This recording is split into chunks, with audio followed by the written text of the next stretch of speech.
Hello students, क्या हाल है। तो आज मैं जो आपको करवाने जा रहा हूँ वो कुछ अलग अलग चैप्टर्स के कुछ इंपॉर्टेंट और ट्रिकी क्वेश्चंस कराने जा रहा हूँ, है ना।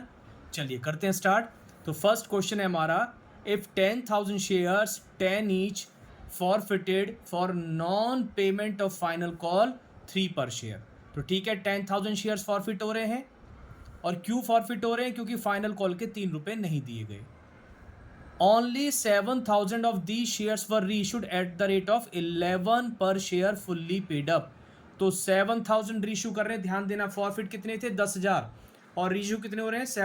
7,000। और कितने में? 11 में, यानी कि ज़्यादा में रीशू हो रहे हैं, यानी कि प्रीमियम पे रीशू हो रहे हैं। तो कह रहा है what is the minimum amount that company must collect at the time of री issue of the remaining 3,000 shares. तो कह रहे हैं जब कंपनी बाकी के 3,000 शेयर्स इशू करेगी तो बताओ उस पर कंपनी को मिनिमम कितना पैसा लेना चाहिए। तो देखो सीधी सा बहुत सिंपल सी बात है। अगर मैं इसमें वैसे उलझ के रह जाऊं एंट्री वेंट्री के चक्कर में तो टाइम ज़्यादा लगेगा। मैंने बोला ट्रिकी क्वेश्चन है। कैसे? आप देखो, इसमें सीधी सी बात है, मिनिमम अमाउंट वो होती है जो शेयर होल्डर ने पहले नहीं दिया होता है, मतलब जिसकी वजह से शेयर्स फॉरफिट होते हैं। अब ये वाले शेयर्स फॉरफिट हुए थे 10,000। कितने रुपए नहीं दिए थे इसने? 3 रुपए नहीं दिए थे। तो जब ये वाले शेयर्स रीशू होंगे तो कम से कम 3 रुपए में रीशू होंगे। सीधी सी बात है, ध्यान रख लेना। तो जो पैसा ये वाला शेयर होल्डर नहीं देता है, तो रीशू जब ये शेयर्स किए जाएंगे तो कम से कम इतने पे रीशू करेंगे, यानी कि कम से कम 3 रुपए पे रीशू करेंगे। तो मैक्सिमम डिस्काउंट कितनी दे सकते हैं? वही 7 रुपए। 7 रुपए क्या चीज़ थी? जो वो पैसा पे कर चुका था। 3 नहीं दिए थे तो 7 दे दिए थे ना। तो अगर वो क्वेश्चन में ऐसे पूछता भाई मैक्सिमम डिस्काउंट बताओ, तो मैक्सिमम 7 रुपए की हो जाती है। और मिनिमम प्राइस बताओ, तो मिनिमम प्राइस वो होता है जो वो शेयर होल्डर नहीं दे पाया था, जिसकी वजह से शेयर्स फॉरफिट हो गए थे। तो 3 रुपए है ना। और कितने शेयर्स हैं? 3,000। तो 3,000 इंटू 3 कितना हो गया? 9,000 रुपीज़ कम से कम अमाउंट पे ये शेयर्स रीइशू होने चाहिए। तो देखा, कोई पेन चलाने की भी जरूरत नहीं पड़ी, ऐसे ही आराम से क्वेश्चन हो गया। चलिए अगला क्वेश्चन देखते हैं। ऑन 1 अप्रैल को गैलेक्सी लिमिटेड के पास बैलेंस था 8 lakh in securities premium account. 8 lakh रुपए इनके सिक्योरिटीज प्रीमियम वाले अकाउंट में पड़े हुए थे। During the year the company issued 20,000 equity shares 10 each as bonus shares. वो कह रहे हैं कंपनी ने क्या करा? 20,000 इक्विटी शेयर्स इशू करे हैं। कैसे? बोनस शेयर्स के लिए, है ना, बोनस शेयर्स के लिए। अब बोनस शेयर्स की अगर मैं बात करूं, 20,000 इंटू 10 होता है 2 लाख रुपए। और हमने एक बात पढ़ रखी है कि जो सिक्योरिटीज प्रीमियम का सेक्शन है 52, उसको हम कुछ स्पेसिफिक जगह यूज़ कर सकते हैं। तो उसमें से एक जगह ये थी कि company fully paid bonus shares issue कर सकती है। तो 8 लाख में से 2 लाख रुपए के बोनस शेयर्स कंपनी इशू कर देगी। तो बताओ सिक्योरिटीज प्रीमियम में अब कितना बैलेंस बचेगा? 6 लाख रुपए का बैलेंस बचेगा, है या नहीं। तो अब इस एंट्री के बाद मैं इसको कोई पूछेगा भाई कितना बचा सिक्योरिटीज प्रीमियम में, तो 8 लाख में से जो 20,000 इंटू 10 2 लाख रुपए के बोनस शेयर्स इशू हुए वो कम कर देंगे। तो कितने बचेंगे? अब बचेंगे हमारे 6 लाख रुपए, ठीक है ना। उसके बाद and use the balance amount to return off to write off loss on issue of debentures on account of issue of 2 lakh 9% debentures 100 each at discount of 10%, redeemable है 5% प्रीमियम। अब देखो वो क्या कह रहा है कि वो जो बाकी का अमाउंट है ना, उसको उसने यूज़ किया राइट ऑफ करने में, ख़त्म करने में। क्या? Loss on issue of debentures, यानी कि डिबेंचर को इशू करते समय जो लॉस हुआ था। कितने डिबेंचर इशू करे थे? 2 लाख। 9%, 100 रुपये वाले, 10% डिस्काउंट पे और 5% प्रीमियम पे इनका पेमेंट करना है। तो आपको अगर डिबेंचर वाला चैप्टर आता होगा तो इसमें कितना लॉस हो रहा है? 10% तो देखो डिस्काउंट का लॉस हो रहा है, और 5% हम फ्यूचर में प्रीमियम पे करेंगे। 5% ये वाला लॉस हो रहा है। तो टोटल लॉस एक डिबेंचर पे कितने का हो गया? 15% का लॉस हो गया। कितने डिबेंचर्स हैं? 2 लाख। तो 2 लाख इंटू 15 करूं तो 30 लाख रुपए का टोटल लॉस हो गया। समझ में आई मैंने कैसे निकाला? टोटल लॉस 10% डिस्काउंट का और 5% हम जो फ्यूचर में पैसा देंगे, तो टोटल लॉस 15% हो रहा है। 15% किसका निकालेंगे? 100 रुपये का। तो 100 का 15% होता है 15 रुपये। तो 15 रुपये का लॉस हो गया। और कितने डिबेंचर्स थे? 2 लाख। तो टोटल लॉस कितना हो गया? 2 लाख इंटू 15। समझ में आ रहा होगा। देखो मैं इसलिए चला के पेन नहीं चला रहा हूँ क्योंकि आप ऐसे ही समझो, क्योंकि क्वेश्चन क्या है, वैसे ट्रिकी हैं, लेकिन अगर एक बार मैंने समझा दिया या आपने ध्यान से समझ लिया तो देख रहे हो पेन भी चलाने की फिलहाल तो जरूरत नहीं पड़ रही है। तो खैर वापस आते हैं क्वेश्चन पे। तो 15% का मतलब होता है 15 रुपये। 2 लाख डिबेंचर्स थे तो 2 लाख इंटू 15, 30 लाख रुपए का लॉस हो गया। तो वो कह रहे हैं 30 लाख रुपए का लॉस हम कहाँ से यूज़ करेंगे? वो सिक्योरिटीज़ प्रीमियम, ये जो लॉस हो रहा है ये कहाँ से राइट ऑफ होगा? सिक्योरिटीज़ प्रीमियम में। सिक्योरिटीज़ प्रीमियम का दूसरा यूज़, पहले तो था fully paid bonus shares issue करने में कर सकते हैं, और दूसरा ये जो लॉस होता है डिबेंचर्स वगैरह पे, इसको राइट ऑफ करने में करते हैं। लेकिन एक बात बताओ, लॉस हमारे पास प्रीमियम का बैलेंस कितना बचा? 6 लाख। 6 लाख ही तो बचा था, 8 में से 2 लाख के तो बोनस शेयर्स हमने बांट दिए थे, 6 लाख। तो 6 लाख रुपए का प्रीमियम हम लॉस को राइट ऑफ करने में करेंगे, लेकिन लॉस तो है 30 लाख रुपए का। तो 30 में से 6 लाख रुपए हम सिक्योरिटीज़ प्रीमियम से यूज़ कर लेंगे। अभी भी कितने बचे? 24 लाख रुपए का लॉस बचा है। तो पढ़ रहा हूँ आगे। The amount to be charge to statement of P and L. तो वो बता रहे हैं, आप बताओ statement of P and L से हम कितनी अमाउंट चार्ज करेंगे for the loss on issue of debentures. तो भैया ठीक है, कितने बच गए? 24 लाख बच गए। बाकी जो बच गए वो हम फिर statement of P and L से चार्ज करेंगे। तो इसका आंसर कितना आ जाएगा? 24 लाख। एक बार ध्यान से इस वीडियो को पॉज करके या दोबारा से सुनना, चीज़ें क्लियर हो जाएंगी, है ना। आप चाहें लिख के देखना, वैसे मैं बोल ऐसे रहा हूँ, आप खुद भी लिखोगे, चीज़ें समझ में आ जाएंगी। अगले क्वेश्चन की तरफ बढ़ते हैं। अगला क्वेश्चन है, देखो, interest on partners loan is credited to. Partner के लोन का इंटरेस्ट है, तो भैया पार्टनर के लोन का इंटरेस्ट है तो कहाँ जाना चाहिए?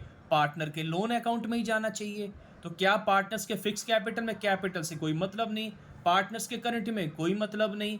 पार्टनर्स के ड्राइंग्स में कोई मतलब नहीं। तो पार्टनर्स के लोन अकाउंट में इंटरेस्ट ऑन लोन पार्टनर्स के लोन में ही जाएगा और कहीं नहीं जाएगा। क्लियर? आगे चलते हैं।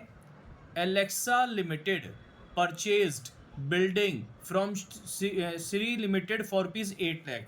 तो इसका मतलब है एलेक्सा ने बिल्डिंग खरीदी है और श्री लिमिटेड से खरीदी है। तो श्री कौन हो गया? यहाँ पर वेंडर हो गया। 8 लाख रुपए की बिल्डिंग खरीदी गई है। The consideration was paid by issue of 6% debentures of ₹100 each at discount of 20%। तो कह रहे हैं the 6% debenture account is credited. अब आपको याद है वेंडर वाली एंट्री में हम नंबर ऑफ डिबेंचर्स निकालते थे। नंबर ऑफ डिबेंचर्स कैसे निकालते थे? जितना पैसा वेंडर को देना है, हमारे इस क्वेश्चन में कितना देना है? 8 लाख देना है। अपॉन में क्या करते थे? हम फेस वैल्यू लिखते थे। फेस वैल्यू कितनी है? 100 रुपये है। और किस पर इशू किए जा रहे हैं? ये डिस्काउंट पे, 20% की डिस्काउंट है। तो डिस्काउंट क्या करेंगे? माइनस करेंगे। तो 100 में से 20 माइनस हुए 80। तो 80 से जब ये काटेंगे तो ये कितना आएगा? 1 2 3 4, ये आ गए 10,000 डिबेंचर्स। तो अगर वो हमसे पूछेगा भी डिबेंचर कितने इशू हो रहे हैं, तो आंसर 10,000 डिबेंचर इशू हो रहे हैं। लेकिन वो हमसे डिबेंचर नहीं पूछ रहा, वो कह रहा है ये बताओ जो डिबेंचर है वो अकाउंट कितने से क्रेडिट किया जाएगा। और आपको याद हो तो डिबेंचर हमेशा फेस वैल्यू से करेंगे। तो डिबेंचर की मल्टीप्लाई किससे करेंगे? 100 से। तो 10,000 इंटू 100 करेंगे तो कितना आ जाएगा? 10 लाख। तो इसका आंसर कितना आ जाएगा फिर यहाँ पर? 10 लाख रुपीज़ आ जाएगा। क्लियर? चलिए आगे चलते हैं, नेक्स्ट क्वेश्चन की तरफ बढ़ते हैं। नेक्स्ट क्वेश्चन है हमारा ये रहा। इन the absence of an agreement, यानी कि जब पार्टनरशिप डीड नहीं लिखी होती है तो पार्टनर्स आर एंटाइटल्ड, पार्टनर्स को क्या क्या मिलता है? आपको याद है in the absence of deed, पहले एक बार मैं बता दूं, किसी भी पार्टनर को कोई इंटरेस्ट ऑन कैपिटल नहीं मिलता, किसी भी पार्टनर से कोई इंटरेस्ट ऑन ड्राइंग्स चार्ज नहीं किया जाता, किसी भी पार्टनर को कोई एक्स्ट्रा सैलरी, कोई एक्स्ट्रा कमीशन नहीं मिलता। अगर कोई पार्टनर फर्म को लोन देता है तो उस पर उसको 6% पर एनम के हिसाब से इंटरेस्ट मिलता है। और सभी पार्टनर्स के बीच में प्रॉफिट शेयरिंग रेशियो कैसा होता है? बोलो कैसा होता है? इक्वल होता है। अब इसमें पढ़ लेता हूँ, कह रहा है तो पार्टनर्स को क्या क्या मिलेगा? Profit share in capital ratio? नहीं भाई, अभी बात करी थी कौन से रेशियो में होता है? इक्वल रेशियो में होता है। कमीशन मिलेगा क्या एडिशनल सेल पे? नहीं, नो कमीशन, कुछ भी नहीं मिलेगा। अगर डीड नहीं है। इंटरेस्ट ऑन लोन मिलेगा क्या, जो या interest on loan and advances by them to the firm, यानी कि उसने जो एडवांस फर्म को दे रखा है, एडवांस मतलब लोन जो दे रखा है उस पर क्या इंटरेस्ट मिलेगा? हाँ मिलेगा। कितने परसेंट? 6%। सैलरी मिलेगी एक्स्ट्रा वर्क के लिए? कोई नहीं मिलेगी। इंटरेस्ट ऑन कैपिटल मिलेगा? नहीं मिलेगा। तो एक ही आंसर आया थर्ड वाला, कि अगर डीड नहीं है तो उसको इंटरेस्ट ऑन लोन मिलेगा जो उसने लोन दिया है। क्लियर? चलिए आगे चलते हैं, नेक्स्ट क्वेश्चन की तरफ बढ़ते हैं। नेक्स्ट क्वेश्चन है, a company forfeited 3000 shares 10 each on which only 5 पर शेयर इंक्लूडिंग प्रीमियम, 5 में प्रीमियम शामिल है, हैज़ बीन पेड। तो ये बताओ, इसमें से प्रीमियम हटाओ, है ना, प्रीमियम के अमाउंट को हम फॉर फ्यूचर में नहीं लेते, तो 5 में से 1 हटा दो, तो कितने पैसे मिल गए? कैपिटल के नाम के 4 रुपये मिल गए। कितने नहीं मिले? 6 नहीं मिले, है ना। कैपिटल की बात अगर हम लोग करें तो 4 मिल गए, 6 नहीं मिले। फिर क्या कह रहा है? Out of this few shares वर री इशूड, कुछ शेयर्स री इशू करे गए हैं, नहीं बताए कितने, एट अ डिस्काउंट ऑफ ₹4 पर share and 6000 transfer to capital reserve.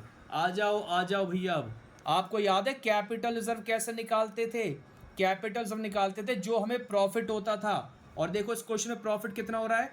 5 रुपये दे दिए, लेकिन इसमें प्रीमियम का शामिल है। प्रीमियम के पैसे को हम प्रॉफिट में नहीं लेते हैं, फॉर फ्यूचर में नहीं लेते थे, तो प्रीमियम हटा दो, कैपिटल वाले पैसे को लेते हैं। तो 5 में से 1 हटा दो, प्रीमियम वाली अमाउंट हटा दो, तो कितने पैसे मिले कैपिटल के नाम के? 4 रुपये। 10 में से 4, 10 में से देखेंगे, है ना, प्रीमियम तो अलग से होता है।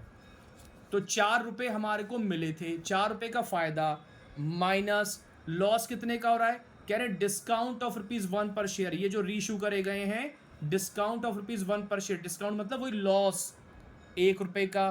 तो ये नेट प्रॉफिट आ गया हमारा, कितना आ गया? 3 रुपये का नेट प्रॉफिट आ गया। और उसको जितने शेयर्स रीशू होते थे, ये जो 3 आया, इसको जितने शेयर्स रीशू होते थे उससे मल्टीप्लाई करते थे, तो हमारा ये कैपिटल रिजर्व आ जाया करता था। तो इन्होंने ये नहीं बताया एक्स, यानी कि कितने शेयर्स रीशू कर रहे हैं, और ये बता दिया कि अमाउंट कितनी ट्रांसफर हुई है, 6000 रुपये कैपिटल रिजर्व में। बोल रहा है शेयर्स बता दो कितने हुए। लो, बड़ा आसान सा हो गया अब तो। ये एक्स यानी कि नंबर ऑफ शेयर्स, 6000 को 3 से डिवाइड कर लो, ये आपका आ जाएगा 2000 शेयर्स हमने री इशू करे होंगे। तो आंसर हमारा इसमें कौन सा आ जाएगा? सी। क्लियर? चलिए आगे देखते हैं। X and Y are partners in a firm with capitals 18 and 20,000। ठीक है, दोनों की कैपिटल है। Z एडमिट हो रहा है 10,000 for his share of goodwill.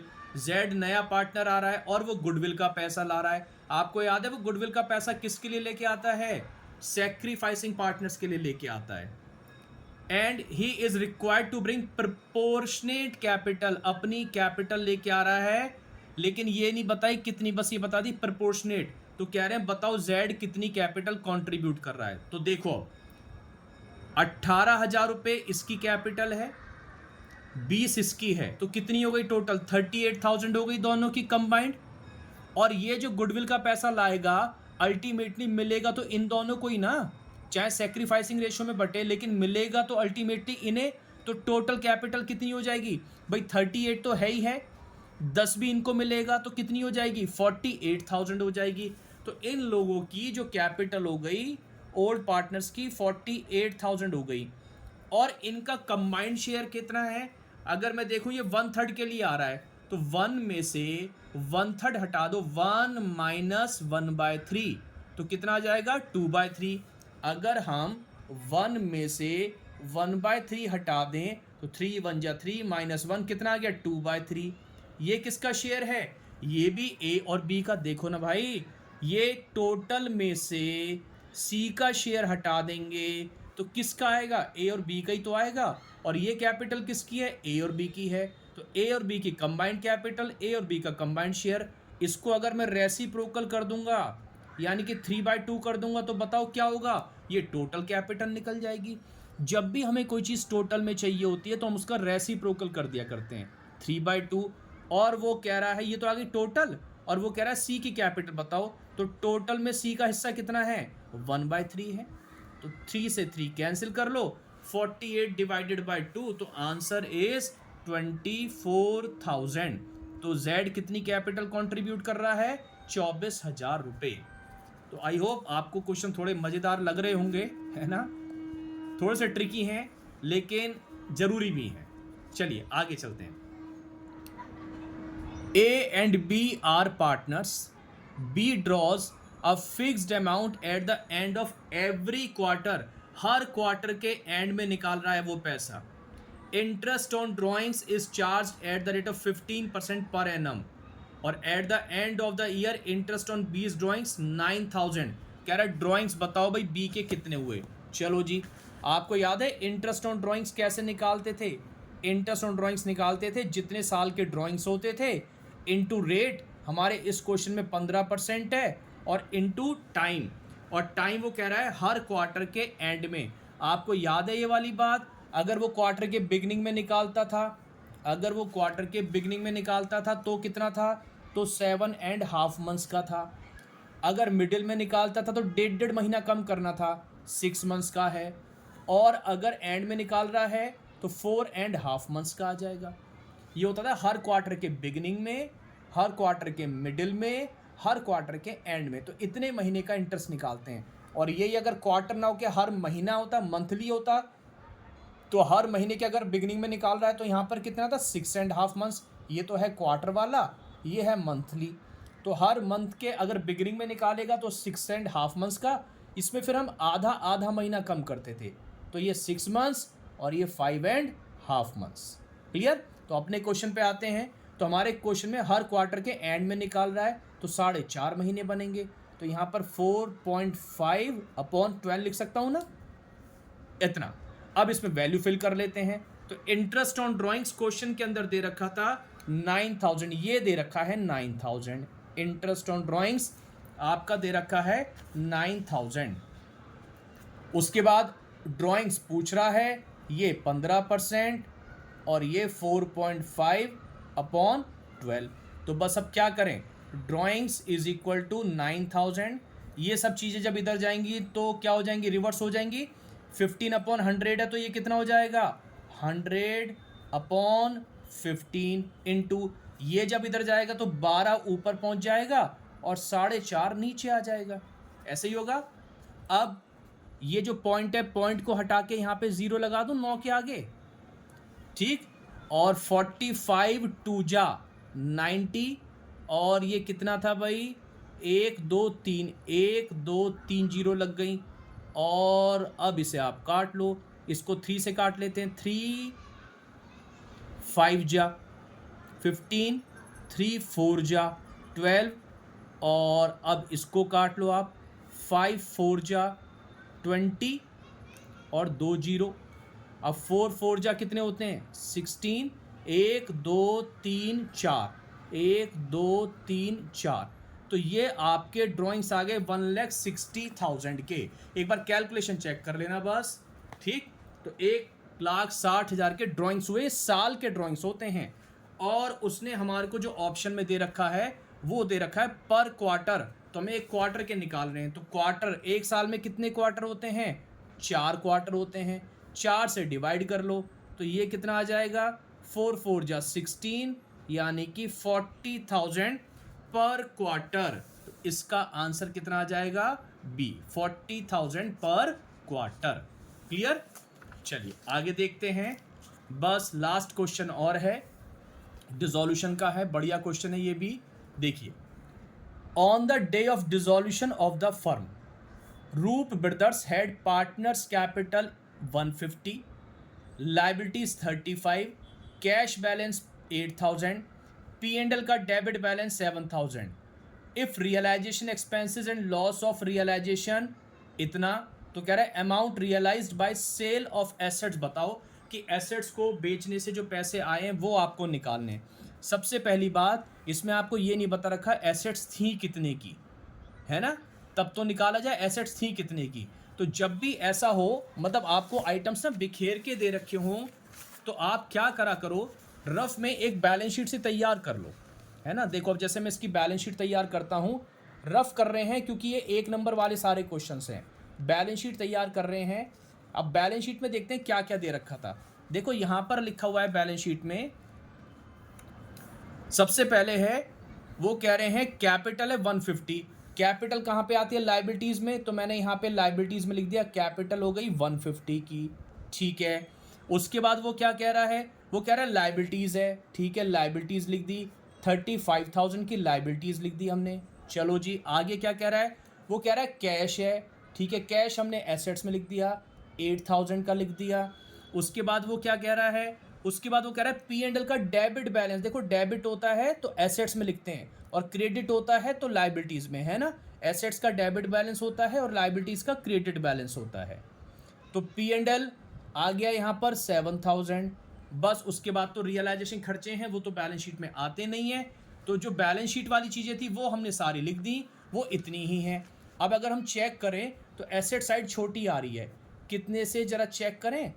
150 और 35, 185 हो गया इधर का टोटल, इधर भी 185 ही आना चाहिए। अब ये जो साइड छोटी आ रही है, पता है ये क्या निकल के आ गई? ये वो एसेट्स निकल के आ गई कि एसेट्स हमारे पास कितनी थी, बैलेंसिंग फिगर। तो 185 में से 8 7 15,000 आप कम कर दो तो कितना आ जाएगा? 1,70,000 की हमारे पास एसेट्स थी। अब आप एक छोटा सा रियलाइजेशन बना लो जल्दी से। अब रियलाइजेशन जब बनाएंगे तो एसेट्स को जब ट्रांसफ़र करूंगा तो यहाँ पर 2 एसेट्स लिखूंगा ना, 170। मैं आपको करके दिखा रहा हूँ, वरना तो फटाफट हो करना है आपको, है ना, क्योंकि प्रेजेंटेशन की तो बात नहीं होती एक नंबर में। लाइबिलिटीज़ को उधर ट्रांसफ़र करो, बाय लाइबिलिटीज़ कितने से? 35,000 से। अब वो देखो यहाँ पर लिखा हुआ है रियलाइजेशन के खर्चे कितने थे? रियलाइजेशन के खर्चे 5,000 थे और लॉस कितने का था? 25,000 रुपये का था। तो खर्चे बताओ किधर आते हैं? खर्चे आते हैं टू साइड में, टू बैंक के नाम से। कितने के थे खर्चे? 5,000 के। और जो रियलाइजेशन का लॉस होता था वो याद है आपको किधर आता था? इधर आता था। तो बाय लॉस लिखते थे ना, ट्रांसफर टू ए बी। तो ये लॉस इन्होंने दे रखा है 25,000 का। तो क्वेश्चन वाली चीज़ें तो हमने सारी फिल कर ली। अब देखो लाइबिलिटीज़ के बारे में कुछ नहीं बताते थे तो आपको उसकी पेमेंट अपने आप करनी है। तो टू बैंक 35 लिखना मत भूलना, टू बैंक, ठीक है। बस सारी चीज़ें हो गई हैं। अब आप देख लो, जब एसेट्स रियलाइज होती थी तो बाय साइड में आती थी ना, और किस नाम से आती थी? ये आती थी बाय बैंक के नाम से, ब्रैकेट में एसेट्स रियलाइज्ड बैलेंसिंग फिगर। अब चेक कर लेते हैं, बस यही हमारा आंसर है। 135 और 5 40, 40, 170 और 40, 2,10,000। तो ये तो आ गया 2,10,000 और 210 में से 30, 50, 60 हटा लो आप। तो 210 में से अगर हम 60 हटाएंगे तो कितना हो जाएगा भाई?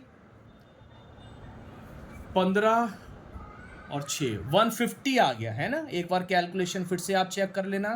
तो इसका मतलब है जो एसेट्स बेची गई हैं वो कितने की बिकी हैं? 1,50,000 की। तो इस हिसाब से हमारा आंसर क्या होगा? आंसर होगा हमारा डी। तो आई होप आज की वीडियो थोड़ी बड़ी ज़रूर हुई है, लेकिन आपको कुछ ना कुछ सीखने को ज़रूर मिला होगा। तो अगर कुछ चीज़ समझ में आ रही है तो लाइक कीजिए, शेयर कीजिए, और नए हो तो सब्सक्राइब भी कर दो। और मिलते हैं नेक्स्ट वीडियो में, तब तक स्वस्थ रहिए, मस्त रहिए। Thank you.